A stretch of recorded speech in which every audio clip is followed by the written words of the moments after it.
Hello friends, it is Miss Victoria, and today we are going to talk about Robert Frost's poem Dust of Snow and go into its meaning and rhyme scheme. Before we go into the actual poem, we need to know a little bit about Robert Frost. He was from the New England area, and that's where most of his poems take place. That's the setting. This poem also takes place in the northeastern United States. I'm going to read the poem for you all before we get into the analysis of what the poem means. The first stanza reads, "The way a crow shook down on me, the dust of snow from a hemlock tree," stanza 2, "has given my heart a change of mood and saved some part of a day I had rued." If you don't know, crows are usually a bad omen. They mean that something bad is going to happen. I don't know if you've ever seen a scary movie, but sometimes crows are in the trees trying to scare us all. However, Robert Frost seems to have a different idea of what crows can do for us. This little crow is just sitting up in a hemlock tree, which is an evergreen, and it shakes the branch and dust gently falls off of the tree and onto the speaker's head. Crows usually represent some kind of evil, but in this case, Frost says that it literally saved part of his day. Frost says that previously he had rued this day, or he had bitterly regretted this whole entire day. Perhaps it was because he was forced to leave his house and go into the snowy environment. Generally, it's really cold outside when it snows, obviously, so sometimes people don't really want to go out.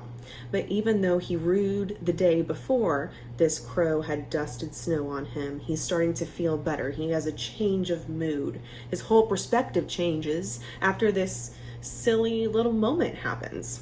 We have a pretty easy rhyme scheme in this poem as well. Poets use a rhyme scheme to help things stick in our head. It's like what artists do a lot of the time. They have a rhythm and a beat and some words rhyme, and it gets stuck in our heads for a long time, and we are able to recite it to other people, share our thoughts about it, and so on. In the first stanza, we're going to go through and label each line with a letter.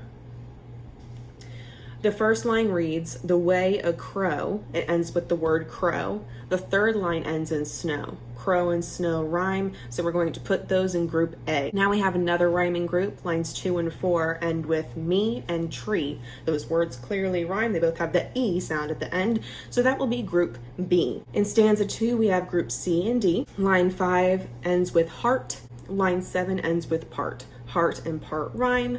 We're going to label that with a C. And finally, we have group D, which is mood and rude. The final rhyme scheme will end up looking something like this.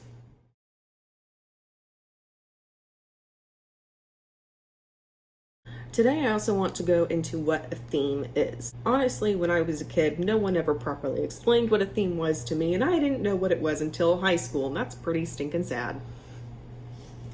A theme is a big idea of a literary work. It's what the poet or author wants you to learn from the whole entire story. It's kind of like the moral of the story. It's generally a belief about life that they want to convey through their work. So this is a pretty short poem, 8 very short lines, and yet Robert Frost manages to pack a whole lot of meaning in this. One theme that I have identified is that nature can help a person heal emotionally, because at the beginning of this poem, he had hated the day. He had bitterly regretted it or rued it.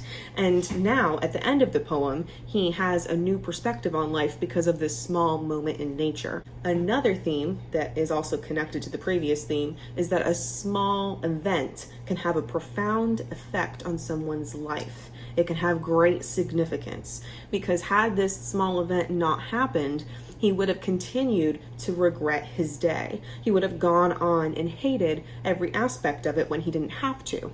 Nature can play a great role in our lives. When we get caught up in our busy lives, sometimes we need to take a break outdoors and appreciate what is actually around us, and that's what he does in this poem. All right, friends, that is all I have today for Robert Frost's short poem, Dust of Snow. If you have any questions, leave them in the comments below. And if you can identify any other themes in this poem, leave them below. I want to talk about it. Enjoy your week, and I will see you next time, friends. Bye.